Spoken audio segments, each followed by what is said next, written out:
सोमवार के व्रत में जरूर सुने ये कथा, मिलेगी शिव पार्वती की कृपा। सोमवार के दिन शंकर भगवान को समर्पित होता है। आज के दिन भक्त भोलेनाथ को प्रसन्न करने के लिए विशेष पूजा अर्चना करते हैं। कुछ लोग आज के दिन व्रत भी रखते हैं ताकि शिव की विशेष कृपा प्राप्त की जा सके।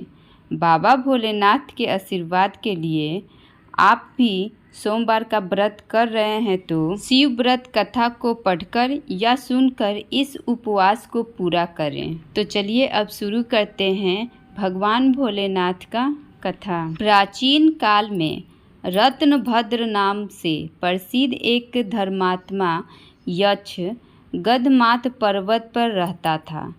उनके पूर्णभद्र नाम एक पुत्र उत्पन्न हुआ।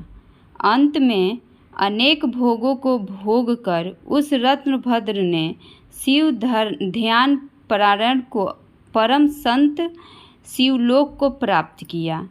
पिता के शिवलोक चले जाने पर पूर्णभद्र ने संतानहीन होने से अपने भार्या कनक कुंडला नाम की यक्षिणी से कहा, प्रिय, मुझे पुत्र के बिना यह राज्य और महल आदि अब शून्य मालूम होता है। कनक कुंडला बोली, प्राणनाथ, आप आज्ञावान होकर पुत्र के लिए क्यों खेद करते हैं? यदि यही इच्छा है तो पुत्र मिलने का उपाय कीजिए। इस जगत में उद्यमी लोगों को क्या दुर्लभ है।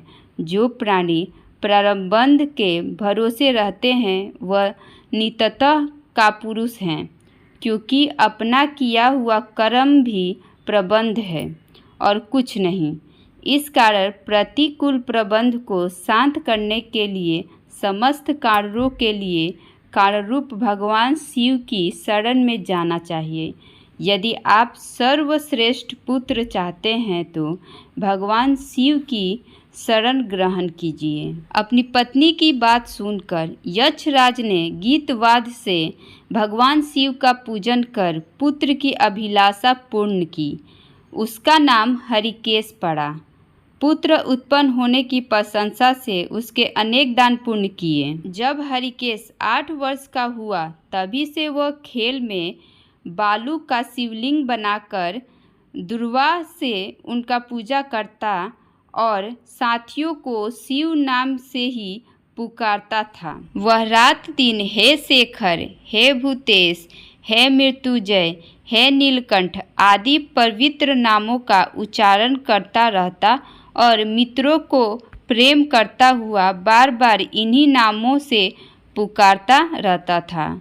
उसके कान के नाम के अतिरिक्त अन्य किसी को ग्रहण नहीं करते थे। वह शिव मंदिर को छोड़कर किसी अन्य जगह नहीं जाता। उसके नेत्र शिव के अतिरिक्त और कुछ देखने की इच्छा नहीं रखते थे। वह स्वप्न में भी भगवान शिव को ही देखा करता था।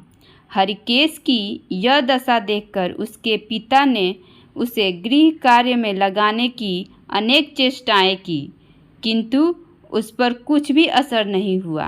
अंत में हरिकेश घर से निकल गया।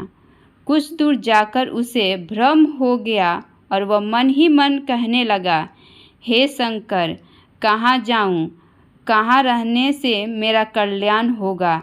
यह सोचकर उसने अपने मन में विचार किया कि जिसकी कहीं ठिकाना नहीं है उसका काशीपुरी ही आधार है। इस प्रकार निश्चय कर वह काशीपुरी को गया।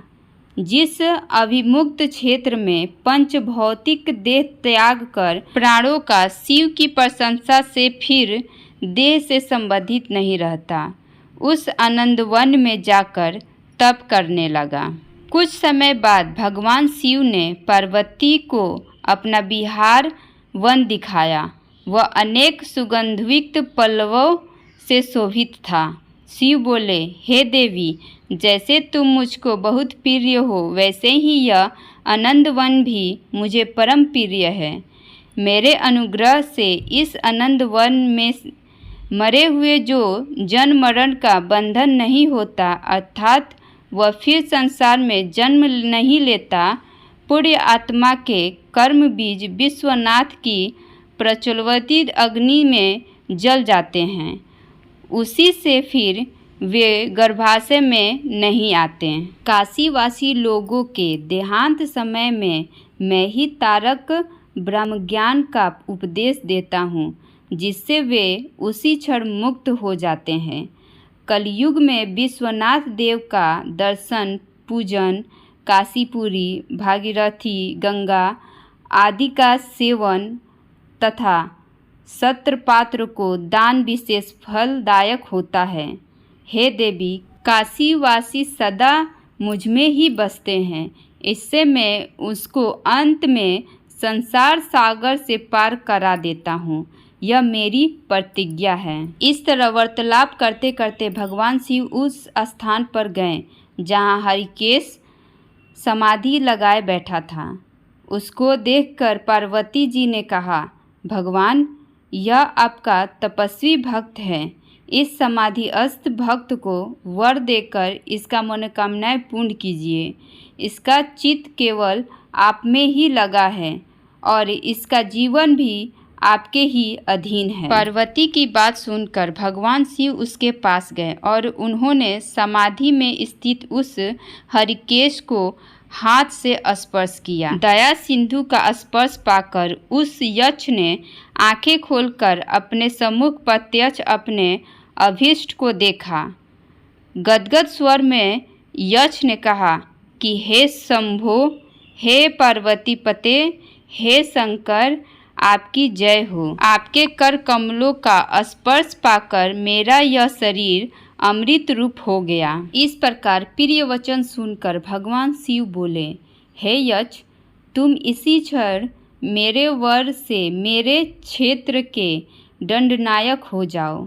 आज से तुम दुष्टों के दंडदायक और पुण्यवानों के सहयोग बनो और दंडपाणी नामक से विख्यात होकर सब उद्भट गणों का नियंत्रण करो। मनुष्यों में सत्य, अर्थ नाम वाले संभ्रम और उद्भ्रम, ये दोनों गण सदा तुम्हारे साथ रहेंगे।